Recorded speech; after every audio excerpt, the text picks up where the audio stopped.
Yang usapin ng accountability, ayoko kasing parang mareresolba na fully agad yung usapin ng accountability, yung mareresolba na yung corruption by just impeaching VP Sara Duterte. Kailangan nating magiging naive kasi tayo kung titignan lang natin si VP Sara at yung OVP tsaka DepEd na yun lang.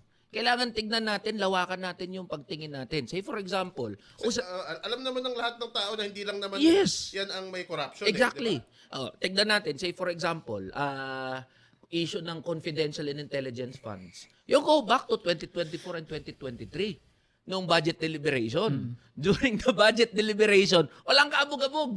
Walang kaabog-abog. Ano yan? Aprobado yan. Binigay yan ng mga ng both members of the House tsaka ng Senate.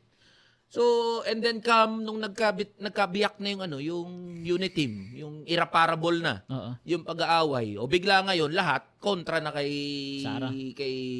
VP Sara. Politikang ina mo